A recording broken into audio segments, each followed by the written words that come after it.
AI won't take your job, someone using AI will. You may have heard this phrase last year. If you want a head start into 2024, join the free masterclass on AI and training design, organized by Nuspring in collaboration with leading AI and learning researcher Dr. Philippa Hartman. On Tuesday, February 13, we'll dive headfirst into leveraging AI for designing your training. Visit thenuspring.com or the link in the show notes. Hope to see you there. AI is a fantastically powerful tool for learning, and you have to use it, or so everyone is telling you. But what are you going to use it for? And how is that going to help your learners? Welcome to The Learning Hack, a podcast about the people and technologies that are creating the future of learning. I'm John Helmer. Now guess what? Learning is cool. Learning is cool. Learning is cool. I'm learning. Learning is fun. Knowledge is power. Knowledge. Education.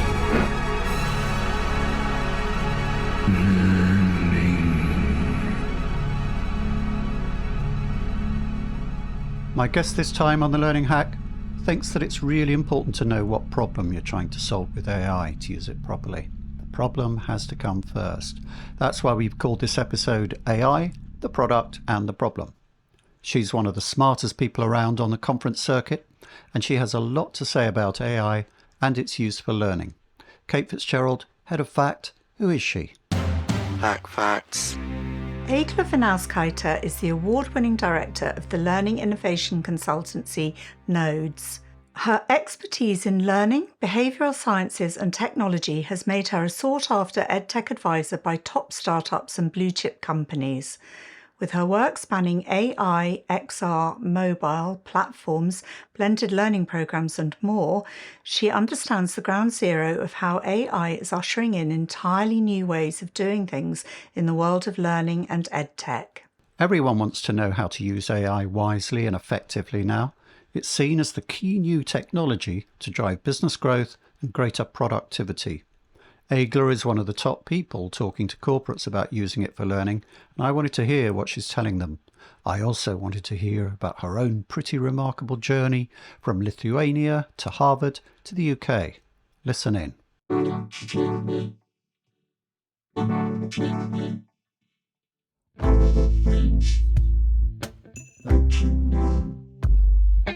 Egle Vinauskaite, it's great to have you on the podcast. Welcome to The Learning Hack. Thanks for having me, John. I have to thank Kevin Elster for introducing us at a dinner he held in London, following which we had a conversation and decided that we wanted to focus this episode on the product and the problem, which is the title of this podcast. Can you unpack the meaning of that for us? But first, to start with, a confusion of mine about this I've got to own up to. I was really interested yesterday to watch you discussing product mindset with a friend of the podcast, Miles Runham, on YouTube. I think we can have him back on next year as well. But I'm being, to be completely honest about this, I'm not sure exactly what you both mean when you talk about product. And in fact, I've been talking to Miles for almost a year about product mindset on and off. And I think I've been smiling and nodding, but I don't really understand. The product, is it a piece of learning content, a learning system, a learning solution, or all or any of the above? It certainly can be. It can be either of the above, an actual piece of learning software, a learning solution, a content offering. But at the higher level, when I talk about product in L&D, I mean adopting the so-called product mindset in L&D. And the product mindset is a way of approaching problems by focusing on the customer or the user or the learner, however you want to call it. Because here's the thing, in workplace L&D, one of the biggest, most acute, most common problems that L&D professionals try to solve is engagement. And this comes up again and again in conversations, in surveys, in vendor pitches. And people don't engage with a lot of what L&D is offering. And then we end up in a situation where we throw lots of stuff at the wall. Here's gamification. Here's VR. Here's a video library like Netflix. Here's a nudge engine. And we're hoping that it will finally engage people in learning. But what the product mindset suggests is that we should start with the user. Who is our target audience? What problems are they facing? How can you solve that problem for them? And go from there. So going back to your original question, the answer may be that people need actionable learning content, or a better system that targets that content, or a learning experience that inspires them, or a support system that motivates them. But whatever the solution is, it needs to address a real problem. I always say that relevance is the best engagement tool in learning. And it seems common sense, but this user-first approach is the opposite of the content-first approach that L&D often leads with. So starting with what people need to learn and then trying to find the most palatable way to feed them that information. It's a bit like broccoli dipped in chocolate, if you don't mind me using that analogy. And this is why, when we started discussing me coming onto the podcast and talking about learning technology and AI in particular, I suggested talking about it from the perspective of the product and the problem. Because now that we have this very powerful tool at our disposal, being deliberate about what we use it for is ever more important. If we don't understand what problems we are solving for people, we will end up using AI to scale what hasn't worked before. And at the human level, it will be a missed opportunity with a significant cost to people's careers, to their professional development, and so on.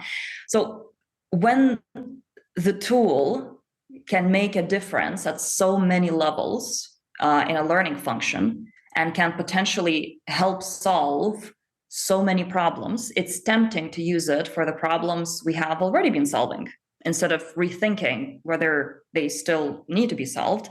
And I understand this is quite vague, so let me make this more specific. For example, there is a particular type of an e-learning course which gives you some information about a skill and then asks you multiple choice questions to decide how you should use that skill. So for example, a branching scenario about having difficult conversations. I think we all know what I'm talking about, this type of course.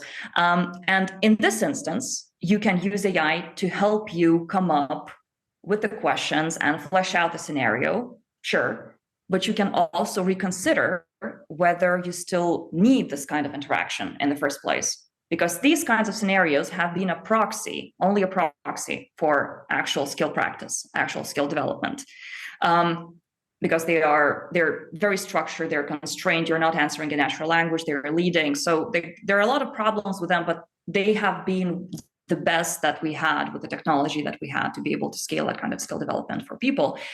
And if you think about the underlying problem, which is people not being able to have difficult conversations at work, then creating an actual natural language conversation simulator would be a much better use of AI. And that's what I mean when I say that you need to start with a problem, not a tool. Okay, yeah, so that's pretty understandable. And I'd say I sort of heard this before, and in marketing we call this solutioneering. When someone comes along and says, I need you to do me a brochure about this, that, and the other, and we say, well, how do you know it's a brochure? How do you know it's not a billboard you want, or a TV ad, or whatever? So basically what you're saying is that you start with the problem and then perhaps select the product you need to use after that. So how does AI come into this equation then? Because as I said, AI is a tool that can do so many things. And if you're not careful, you're going to start solving the problems that you have yourself as a learning professional, as a learning designer, whatever, one of those professions, and not the actual problems that the user has. Meaning that if a person, the problem may be, say, a performance problem. Someone needs to develop a skill to be able to lead a project in a better way, or lead their people in a better way. And this whole conversation about AI is becoming even more relevant here, because this is the kind of technology which is a general technology, meaning that we can use it either for skill development or for content development or for process optimization or anywhere. So we really need to zero in into exactly what problem we're solving with it. Oh, okay. Yeah, my slight confusion there was that I thought I heard you say that you could actually use AI to help you choose which solution would fit the problem. But was that just a misunderstanding on my part? Yeah, I think so. Yeah. Oh, okay. That's certainly not what I meant.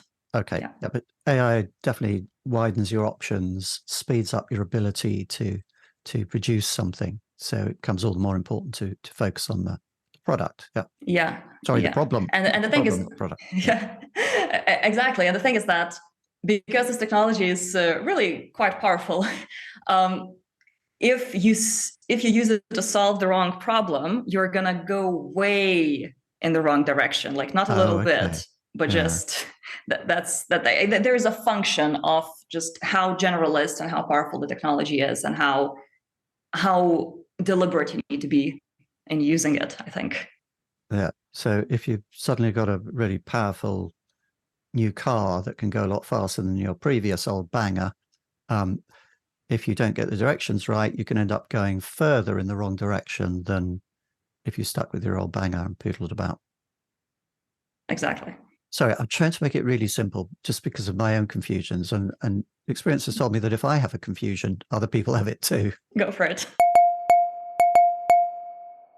In your career so far, Egle, you've worked with both providers and corporates, and I've got a sense that the product mindset language is sort of coming from the provider, from the vendor end, rather than, out of the world of kind of training and coaching and so on. And you work both sides. There's a lot of focus currently on how well that interface functions between buyers and sellers in this market space. What reflections do you have on that question, particularly as someone whose first degree was in economics, which I think is really interesting? Yeah, it does come in handy. There is, I think, quite a painful distinction between what works and what sells ultimately.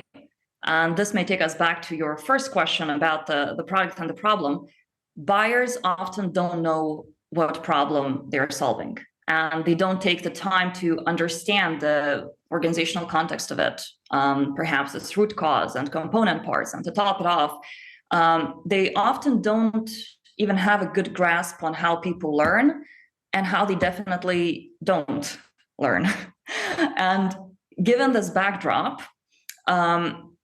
I feel that buyers are therefore susceptible to oversimplified solutions that promise to take away their own pain of handling complexity, rather than the pain felt by the users, whatever, learners, employees, whatever you want to call them. So you often end up in this paradoxical situation where some vendors are doing the right thing. They're being careful about the claims that they make. They are developing sophisticated products that look at the solution holistically, not as a silver bullet that we're going to give you this and it's going to solve all of your problems.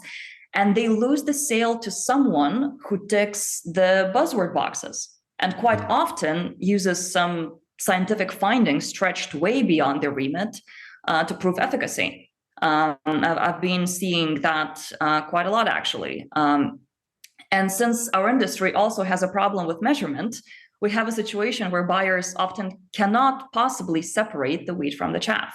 And I remember once seeing water bottles marketed as gluten-free water.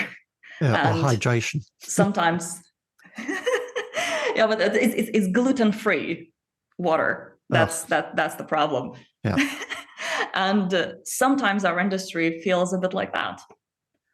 Yeah, I think to slightly complicate that picture as well, my experience of working in product companies is that, you kind of have this distinction between suites and point solutions, where, people will buy into a huge, great suite, which has kind of LMS, LXP, social features, everything you can imagine within it. And the buyer potentially imagines that's going to take away any problem or solve any problem they have. And then they're just kind of a few months into implementation and they realize it doesn't do something they really need. So they have to get a point solution. But other stuff comes in with the point solution because all the providers want to be big suites. Nobody really wants to be a specialist for the rest of their lives. That's not the way to go, and attract investment and so on. that's kind of my feeling about some of the confusion within that sort of buyer-seller interface. Does that resonate at all with you? Oh yeah, definitely. And I think this pretty much the same issue comes up here as well, that if you don't quite know exactly what you're trying to do, you're going to be overwhelmed by choice. And even if you have everything you need on the menu, it is about configuring that LMS or another piece of software in a way that actually works for you, for your organization, for your use case. And I think, again, just buying something that does everything, it may seem like the most straightforward solution, but it's really not. Yeah, and you talked just now there about how people will kind of stretch bits of science and so on to fit the product features of their particular suite or specialist product or whatever, and that sounds to me like thought leadership, which I think hides a multitude of sins, and I may have committed a few of them myself. So I do thought leadership. How healthy do you think the debate is in terms of vendors advising their buyers and potential buyers, dragging in bits of learning theory, bits of neuroscience, and all the rest of it? Are we really furthering understanding in this dialogue, or is there a lot of disinformation in there? Yeah, that's a good question, and something that I have been debating with quite a lot of people. The fact that sometimes it seems, because let me pedal back a bit here. Learning and development is the kind of field, at least in the UK or in Europe, where you don't have a set career path to get into it, meaning that usually you don't get a degree in learning and development. We have obviously CIPD and things like that. You don't have a graduate program.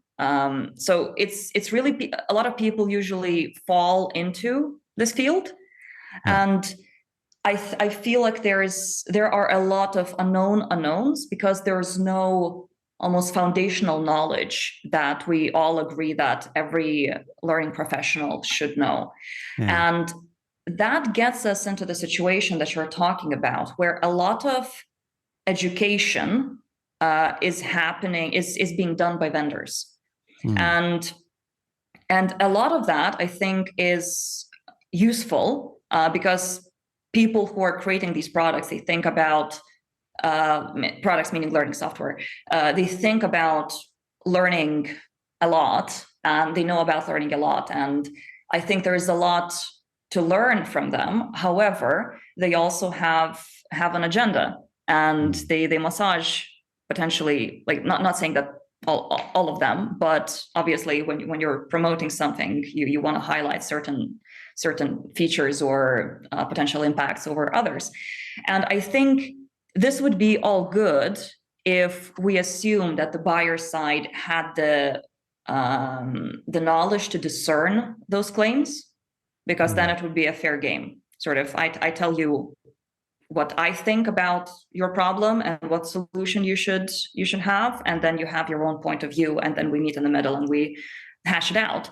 The problem is that unless you have a strong point of view about the problem you're trying to solve, about what kind of solutions might work, sort of reducing the scope of your exploration in the learning technology market, unless you are in that space and you also know what definitely does not work, you may be really swayed by those claims. And especially when it comes to scientific claims, about how if you use this medium, that's going to help people learn that much better, or that percentage increase your knowledge retention by a certain percentage, or because there were quite a lot of experiments that showed that nudges were effective in influencing behaviors. Now, if we just deploy a nudge engine, then that's going to solve all of your learning problems, because before you have only been doing content, but what you haven't been doing is notifying people about that content. Like that sort of very simplistic interpretation. So I think that's the root cause of it, that there is no agreed foundational knowledge here. So I think it's not so much the vendor's fault. I think that a lot of them are doing good work. Some of them are not, but it is about a discourse, and this discourse is not insightful. Discourse isn't quite possible when some people cannot participate in it, pretty much. Yeah, I think that's so interesting, and I'm slightly biting my tongue on the subject of thought leadership because I don't want to kind of give away too much of, how you would work on that. But as I've come from a PR background, I've seen a lot of thought leadership programs where the idea is, and I won't say necessarily whether they're mine or not, where the idea is basically to foreground problems in learning and development generally under the rubric of a kind of general discussion about, let's just talk about the industry, let's not talk about our product, but to foreground the problems there for which your products have a solution, or which your solution has a solution. And it's kind of about getting people in a state of mind, perhaps involving fear and other negative emotions, which will make them take those problems more seriously than they might other problems. And it's quite possible that actually there are other problems that are more serious in actuality. And then at the end of the wonderful discussion about the state of the industry, lo and behold, you have a product that kind of solves it all, and everything's hunky-dory. So I think I've already given away far too many of the secrets of thought leadership. Maybe we should move on. The Learning Hack podcast is supported by Learning News, the learning sector's newswire. Rob and his team are good friends of the podcast, and we really value the help and advice we've had from them, and they do a great job. For the very latest news from around the learning sector, for interviews with learning leaders, the latest from learning sector vendors, and features on workplace learning, go to learningnews.com.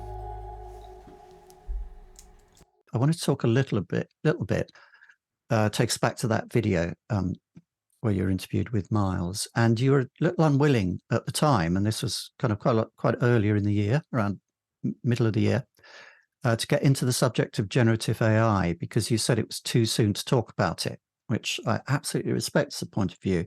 Everybody was still kind of getting used to the idea of it. I know you've talked to and listened to a lot of people since then about AI.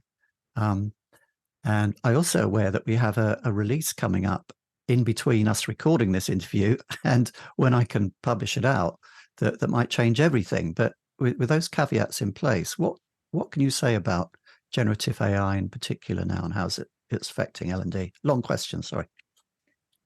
Yeah, that's going to be a long answer as well. Good. So the conversation that you are referring to, it took place in March 2023, I think. Yeah. So that's a decade in AI years. And that was just around the time that L&D recognized that ChatGPT was not a drill, pretty much. Over half a year later, and AI is the hottest topic on any education and L&D stage. And a few themes are emerging clearly. The first one is more people are talking about it than using it at scale. A lot of L&D professionals have tried it or use it in either a limited capacity at work or only in a personal capacity. But you would be surprised by how many people are only now taking the first steps. How do I begin is still a very hot question. So just want to situate us in this context that although it seems if you go to any conference that people are falling over themselves to advance their AI strategy, the absolute majority don't have anything like that yet.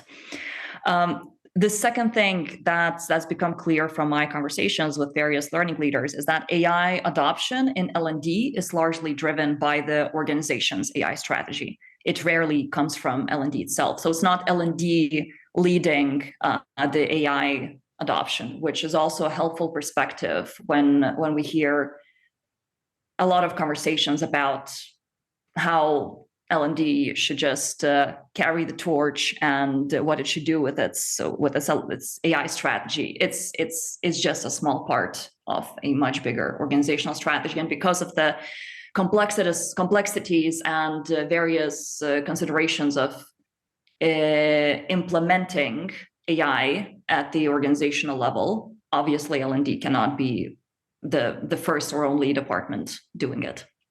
Right. Then another thing which I found interesting but not surprising is that the most popular use case of AI in L&D is content creation. We did a little research survey asking a lot of people across the industry about how they used AI, both generative AI and what I call regular algorithmic AI. And that came across really clearly. And even anecdotally, if you look across the industry, seemingly every vendor now offers a one-click course creation button. Plenty of learning teams use generative AI for text, image, and video content creation, as well as translations.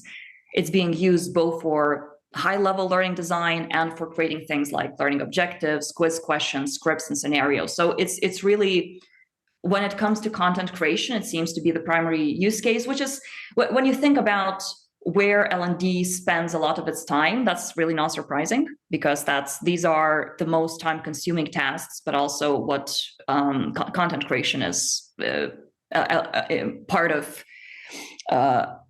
huge part of what L&D does in general. But yeah, so content creation is. We can actually talk about that, what it means to use AI for content creation, and where that might take us, and whether that fulfills the promise of AI in learning, so to say. So I'm just going to tease that a little bit.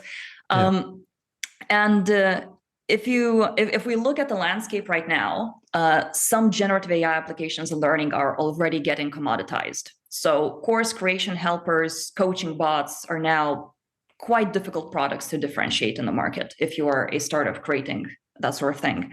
And generally speaking, a lot of people feel overwhelmed by the variety of AI applications on the market, learning or not, which makes it that much more intimidating to dip your toes in it. It feels like there is just so much to catch up on. Even I personally feel it. If I take a few weeks off AI, it's like a whole new world once I dive back in. And the final point that came across quite clearly, both in our survey and just in pretty much any conversation I'm having with people, is that almost everyone feels like they are barely keeping up and are always behind.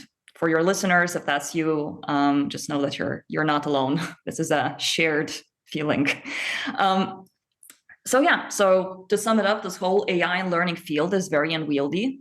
First of all, we have generative AI, which is new and hot, and we have algorithmic or discriminative AI, which has been around for a while in the form of adaptive learning, content curation, and things like that, matching.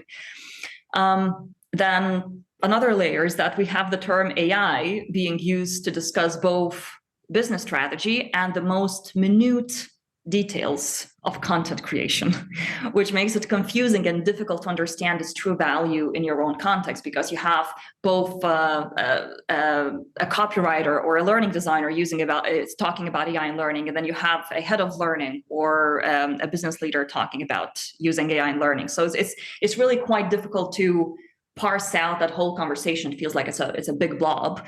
And then finally, we have the bigger question about what generative AI is going to do for learning in general. Because I personally think that it has the potential to be a revolutionary technology, both for performance support and for skill development. And I wish we talked more about its tutoring, upskilling, and performance support capabilities rather than firing up those content engines. That's such an interesting answer, and so many different points in there. Just to give a couple of reactions to that. The fact that it's the organization pushing AI, not L&D specifically, is something I think I know I've seen before with other introductions of new technologies. I think it kind of happened with things like sort of Slack and Teams coming in and everybody said, oh yes, this is where we need to, not in the LMS, we need to put the learning into those platforms, because that's where the users are, be where the users are. But it was reactive in terms of L&D, and so many other technologies that have come up, L&D is late in adopting, and there has always been a lot of slagging off of L&D because of this technology lag compared to other parts of the organization. My views changed about that. I think, for L&D, it has a lot of other kind of boxes to tick, if you like, with any new technology, because it is responsible for people's personal development. It's part of HR, where very focused on the people function, as we used to say. It has to know that this technology is not going to be worse for people than it is good for them. And in a way, it's not a surprise that the initial reaction has been one of recoil. On the other hand, having said that, I had a really good experience over the last couple of weeks. I went to, well, good and bad. I went to one forum week before last in London, where there was a keynote on AI. By the end of it, everybody is in despond and gloom, because it was kind of, robots are going to take over all your jobs, put you out of a job. If you're lucky, you'll get universal basic income, more likely nothing. And a young 20-something on the table I was sitting there with a very experienced older guru from L&D, and the very young person. The young person was kind of, her eyes were wide with kind of fear and panic, and said, "This is awful. Is this what's going to happen?" And then the older guy and me shook our heads and said, "No, 70% of that was bullshit." And I think there are too many of these, as a personal point, so there are too many of these AI keynotes, which is basically people scaring people about AI. However, the week after, I went to a completely other conference in Berlin, which I think was more kind of cosmopolitan, should we say. And you saw at that a far more kind of open and engaged and detailed and specific set of conversations about AI. Okay, how can we use it? Where are the benefits? What are the best ways of using it? None of these as incisive as what you've just given us, but certainly on the way. And, so I did feel cheered that perhaps people are beginning to take it on board and understand it a bit more, rather than just kind of completely rule it out of court and try to ban it from the beginning. Did you want to say more about the content creation aspect? The content creation aspect is something that, again, I recognize that content is necessary to support, most often necessary to support learning, and this is not going away. It's not shameful to create content and to use AI to create content if you use it in a smart way. But I do think that we in the industry have a bit of a content addiction problem, where it seems that throwing content at anything is the way to go. And what AI has done, because that's the thing, when ChatGPT first arrived, and keeping in mind that learning and development, as well as education more broadly, this entire learning-related industry, it is very much based on content. A lot of what we do, a lot of what we produce, a lot of how we assess is based on content. And when ChatGPT arrived, we had two ways to go forward. One way to go forward was to use it to create more content and pretty much use all of these powerful capabilities to speed up what we've done before. And then the other way would be to stop and think that, okay, so now that content is ubiquitous and is going to become even more so as we go forward every month. It becomes more contextual, better, more accessible, and so on. So how do we reimagine our place as educators in the broadest sense, in any context, in schools and in universities, in workplaces, in that context of ubiquitous content, how do we reimagine our role in it? So I think that when I lament the use of content or the use of AI to produce content, I'm a bit sometimes concerned that we don't think enough. We're sort of like your analogy about a very fast car. We got into that car and we're driving fast, really happy that we now can produce that much content. We can cut our production times by 50, 60, 80%. But we're not really thinking whether this is something that we should be doing. And even at the higher level, what's going to happen in a year, in 2 years? Like, what is our job? What is our purpose? I sometimes go deep with these things, as you may notice.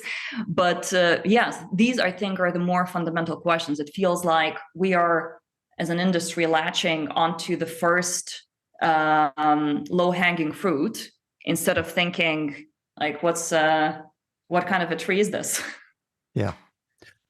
So some people say, if we want to move away from kind of throwing content at people and use AI to do that, some people say the important thing that it gives us is the ability to put dialogue into the learning process. So when I say some people, really, I mean Donald Clark, my co-host on Great Minds on Learning. We delivered a live podcast about the theoretical underpinnings of generative AI recently, and his strong message from that was, going back to Socrates, learning is about dialogue and about conversation, and this ChatGPT thing has basically kind of grown out of what's essentially a bot, a chat bot.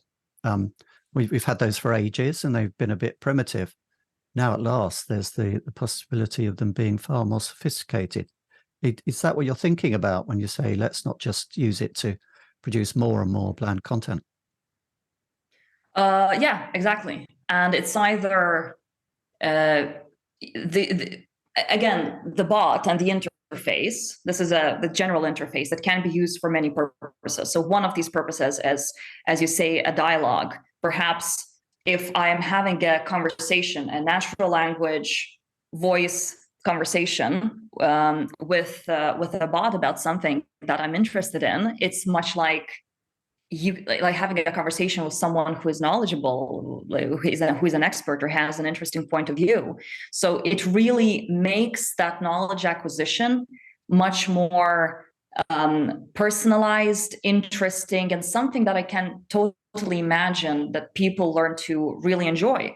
And actually, this is something that has come up in my own research, is that a lot of people are using AI as a thought partner.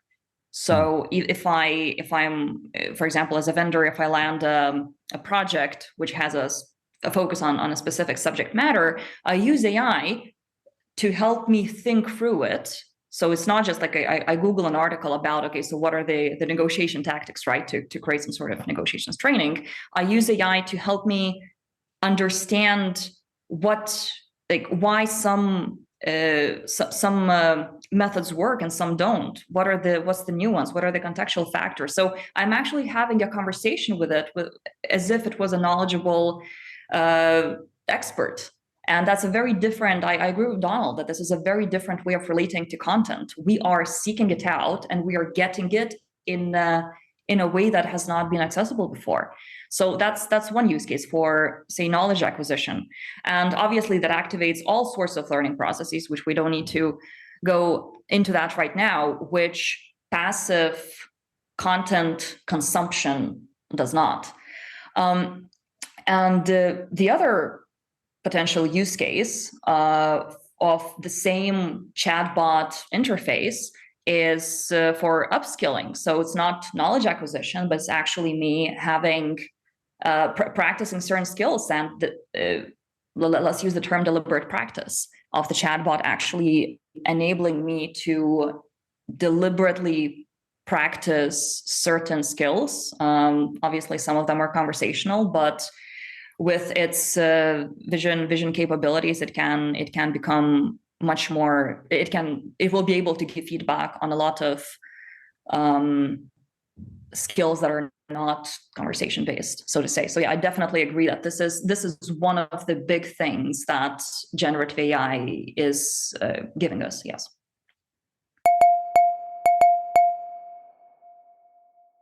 We're going to have to close out because of time. Fascinating stuff, and we could talk a lot further about this. But before we go, I just talk about your interesting biography. What can you tell us about your journey in the learning industry, from Lithuania to Harvard to the UK? And what particular slant or insight do you think that gives to your view of learning? Well, thank you for the question, first of all. This is something that really I don't get asked about a lot, so this is going to be fun. So before there was Lithuania to Harvard, there had been finance to learning. So I studied economics and I started out in finance until I realized that I had a deep interest in people and behavior and decided to do that instead. And I vividly remember my quarter life crisis. It was agonizing, but had to be done. And once I dipped my toes in the learning and social impact space, which was in the beginning not workplace learning, I realized how woefully unqualified I was and how little my lived experience of formal education mattered. So I chose this field led by a strong sense of purpose, and I realized that my work could not have an impact unless I knew until I knew what I was doing, and I could even make things worse if I wasn't careful. So I went to Harvard to study human development and earn my stripes, so to say, and came to the UK and ended up working on a whole variety of learning projects, programs, products, you name it, both in corporate L&D and in the learning B2C space. Looking back, I'm really quite fortunate to have had that kind of exposure, because at first it happened accidentally. So yeah, really feel quite lucky. But I remember how surprised I was that L&D does not measure ROI. As a former financial analyst, that absolutely blew my mind. But I haven't abandoned my past life, I would say. I still love Excel. I still love data. I still love frameworks. And as someone who spent years drawing curves and contemplating the societal impact of policies, I like to view learning from that high level lens, that what we do in this industry matters for the individuals and the collective, and we should approach our work as such. Good answer. Along the way there, you worked a bit in immersive learning, VR. The metaverse was big last year, not so much in 2023, kind of fell off a cliff. Do you think it might be due for a resurgence in the new year? I don't know what can knock off AI off its throne as the next big thing. The issue with the metaverse in learning specifically is that more often than not, it's offering a marginal improvement in the experience for a step change in price. It's not a good combo. And it's not solving an obvious problem, or at least a problem that people see as particularly painful, or if they see it as particularly painful, it doesn't solve it in a way that addresses that pain sufficiently. So it's not a great combo again. So for learning purposes, people can collaborate in more user-friendly spaces. Frankly, most people just don't love the metaverse as it is right now. And if it resurfaces, I think it will be because of an improvement in the technology that's significant enough to inspire imagination again. I think that's a very insightful answer, and it kind of makes me surprised you're not working for a VC. But please stay in our industry because we need your expertise and everything. Finally, you become well respected as a thought leader in the industry, but where do you look up to and follow? Where do you draw inspiration? That's actually not an easy question to answer. Ethan Mollick comes to mind as someone who prompts me to reflect on education, on work, on society, on AI as well. But he's a recent inspiration rather than the main one. And for me, and this is going to be probably, I cannot give you specific names, but it's just that the general approach that I use is that inspiration usually strikes me in conversation with other people, and they don't have to be thought leaders. There is something about people asking you questions and you listening to their points of view that sparks ideas. And I love these serendipitous moments on LinkedIn that end up as a conversation or even a coffee. And if I have a question, I also have a circle of people I reach out to mull over it just for the sake of it, just to discuss that topic or that friction. And I would like to encourage more people to be curious about the people that they connect with, because there's a treasure trove of knowledge and insights in each of our networks. So that would be my potentially avoidant answer, but that's the honest one. But yeah, I mean, I think so. It's, especially when you're in a kind of an emergent space, like, you know, learning and AI, there aren't any fixed authorities really. So it's more about talking to a lot of people with a lot of different perspectives, I suppose, and people you know to be kind of, you know, not full of bullshit, but who know what they're talking about and compare and contrast. Anyway, thank you very much, Egle, for coming on the podcast. I could talk to you all day, but we have to keep these things to a reasonable length. Thanks again for your time. Thank you so much, John. It was a pleasure. That's all on the Learning Hack podcast for this time. Many thanks to our guest and to our sponsors. The Learning Hack is completely independent and transparently funded by sponsorship. If you want to help others find us, please like, follow, rate, review, and subscribe on your podcast platform of choice or on YouTube. If you're interested in getting transcripts for these episodes, ad-free listening, and bonus content, head over to our Patreon page and help to keep the flame alive. Until next time. Stay curious, learning people.